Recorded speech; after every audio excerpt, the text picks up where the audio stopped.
Bentornati a Football Benchmark. Chi di solito è il conduttore oggi è l'ospite o docente. Ciao Luca Marchetti. Ciao a tutti. Perché oggi Luca Marchetti ci spiega chi è, cosa fa per conto di chi lavora l'intermediario nel calciomercato. Sì, sai benissimo che il calciomercato è uno degli argomenti più ricorrenti nei nostri telegiornali, nei nostri approfondimenti, soprattutto in alcuni periodi dell'anno. L'intermediario noi ne parliamo spesso perché è una figura, intanto con la quale ci relazioniamo noi come giornalisti, ma è una figura a cui fanno sempre più affidamento le società. Intanto ci sono due tipi di intermediario più il procuratore. L'intermediario può essere uno che ha una procura per acquistare un giocatore per conto di una società, uno che ha una procura per vendere un giocatore per conto di una società, oppure chi ha un mandato dal giocatore stesso, quindi il vero procuratore, il cosiddetto procuratore, ovvero quello che gestisce la carriera di un calciatore, trasferimenti compresi. Tanto per darti un dato, la FIFA dal 2013 ad oggi ha monitorato le operazioni internazionali, quindi stiamo parlando di trasferimenti internazionali, non esclusi i trasferimenti interni. Bene, il 20% più o meno dei trasferimenti dal 2013 ad oggi hanno usufruito della figura professionale dell'intermediario. Sembra una cifra bassa, ma attenzione che nei movimenti di calciomercato internazionale la maggior parte, quasi il 70%, sono a trasferimento gratuito.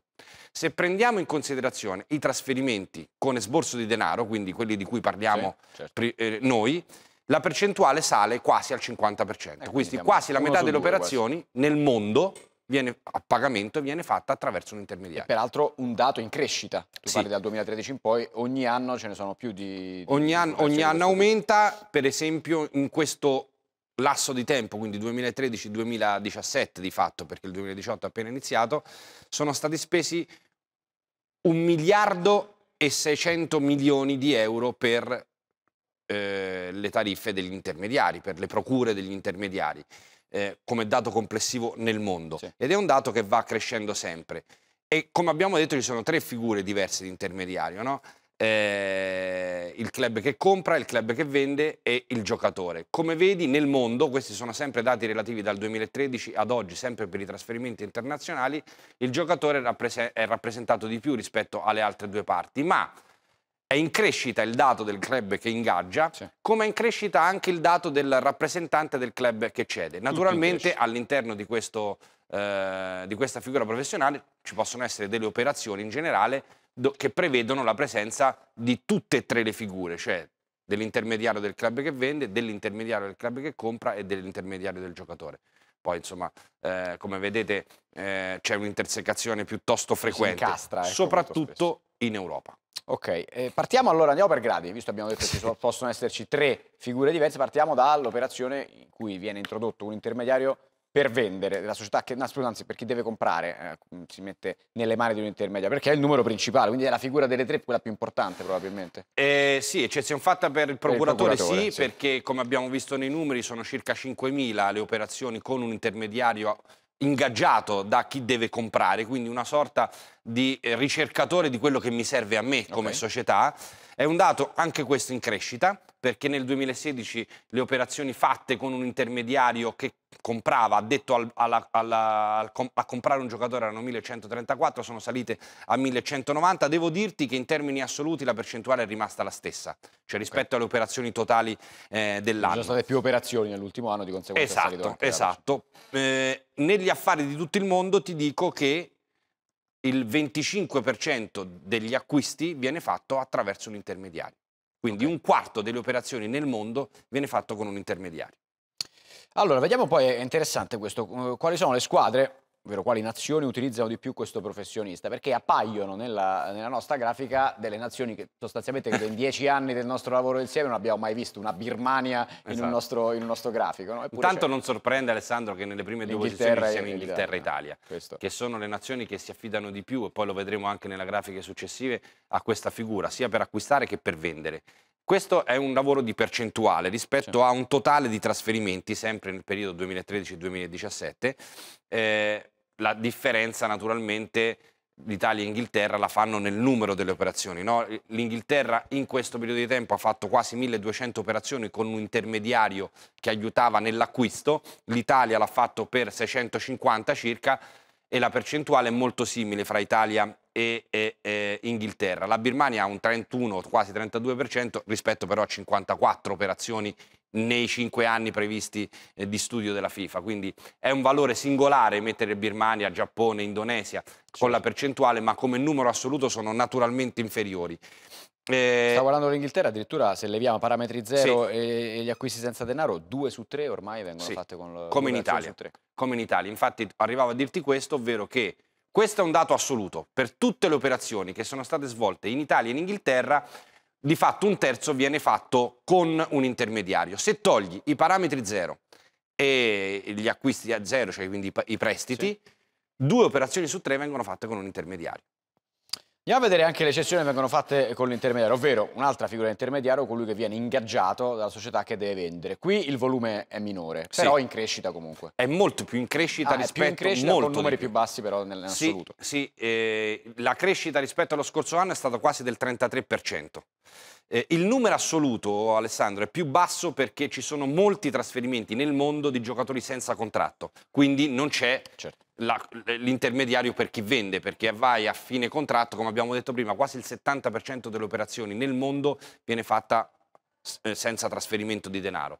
Per le cessioni è un numero molto in crescita perché evidentemente rispetto agli acquisti c'è un grande gap, ma è un valore che sta aumentando con grande frequenza nell'ultimo periodo, appunto ho detto quasi il 30% dall'anno scorso a quest'anno di operazioni fatte con un intermediario alla cessione.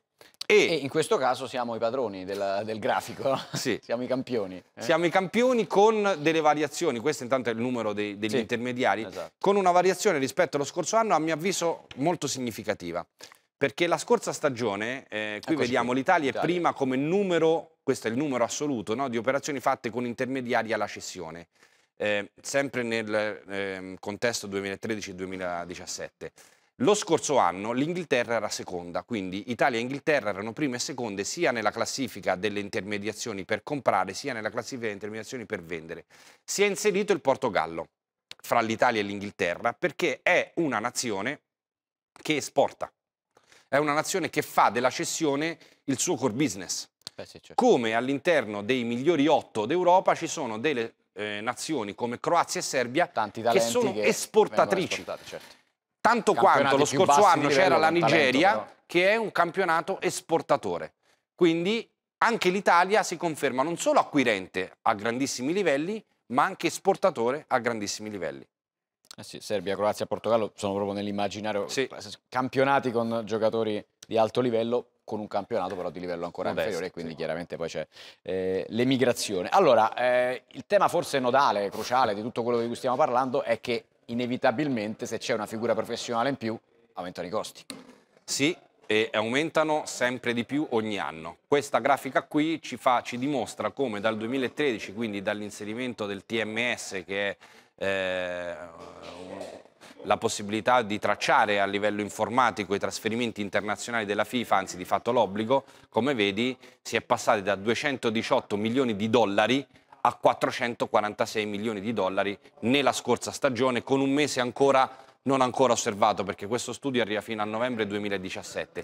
E come vedi crescono le percentuali di chi vende e di chi compra, il ragionamento che facevamo prima. Passiamo da 83-17 2013 a 63-37 2017. Con una cifra assoluta che rimane praticamente uguale fra club tra l'anno scorso e quest'anno per il club che ingaggia, ma con una cifra che sale considerevolmente per l'intermediario del club che cedi. Ti do un altro dato. La proiezione ci porta quasi al pareggio nei prossimi anni. Beh, immaginiamo di sì.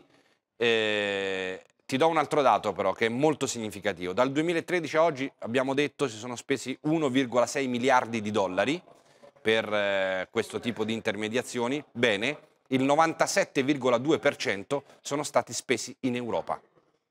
Cioè di questo 1,6 miliardi soltanto 45 milioni sono stati spesi nel resto del mondo.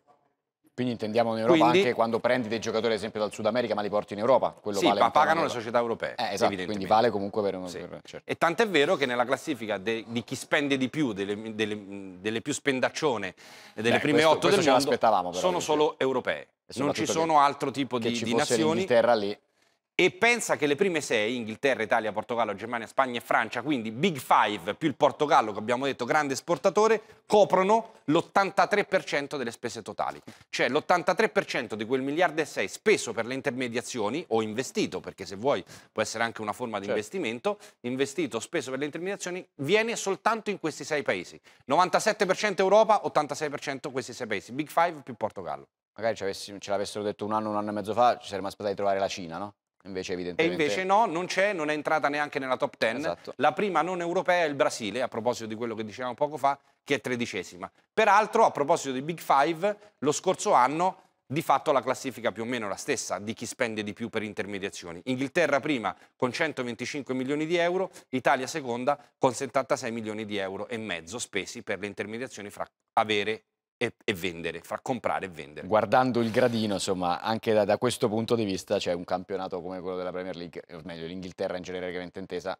possiamo metterci anche Ha una la capacità di Championship spesa, con una... ha una capacità di spesa molto più alta, e questo si evince anche delle operazioni di mercato, perché sono chiaramente molto più onerose rispetto a quelle italiane, ma l'Italia, nonostante una contrazione che c'è stata soprattutto nel mercato invernale per quanto riguarda gli acquisti, rimane una delle nazioni in cui si riesce a fare più mercato, più movimenti di mercato. Veniamo alla figura del procuratore, che è quella un po' nell'immaginario comune, più o meno tutti conosciamo, no? Da Sì. anni ormai il procuratore è un appendice quasi del calciatore. Abbiamo detto dell'intermediario per chi vende e per chi compra, e poi c'è appunto chi rappresenta il giocatore. Come vedi, le operazioni sono molte, sono più o meno in linea con quelle dello scorso anno. C'è da fare una considerazione molto importante per quanto riguarda i dati, perché nella classifica delle prime 10 rispetto a quanto abbiamo visto finora, non abbiamo fatto vedere la grafica, ma fidati, non ci sono le classiche Big Five. Cioè, viene utilizzato il procuratore soprattutto in paesi emergenti, quindi per esempio per l'Europa la Danimarca, la Norvegia, l'Islanda. Questo perché? Per due motivi principalmente. Intanto perché comunemente in Europa, e soprattutto nel Big Five, il procuratore viene pagato dal giocatore. Esatto, questo va chiarito, non è che non c'è la figura del procuratore, No, è che è il giocatore che lo paga e di conseguenza non va a interessare. A meno che il procuratore non faccia da intermediario nell'operazione, quindi a quel punto il suo guadagno viene attraverso un altro tipo di lavoro. Ma il trasferimento col procuratore non viene contabilizzato dal TMS proprio per questo motivo. Perché praticamente un dipendente del... No, dipendente no, Sì, però insomma è il giocatore che gli dà un consulente. dei soldi.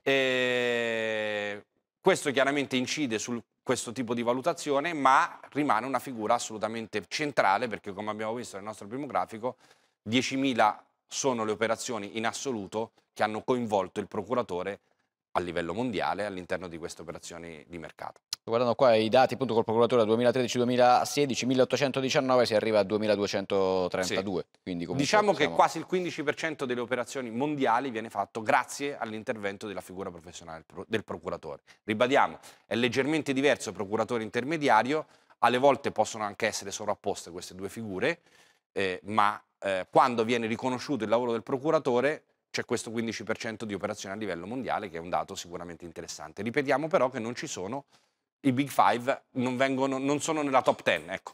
Ci sono, ma non sono nella top 10. Allora, abbiamo fatto un po' di chiarezza, soprattutto perché andiamo verso un periodo in cui cominceremo a parlare molto di calciomercato e di conseguenza molto anche della figura dei procuratori e degli intermediari. Grazie Luca Marchetti. Grazie a te. E Football Benchmark torna nei prossimi giorni.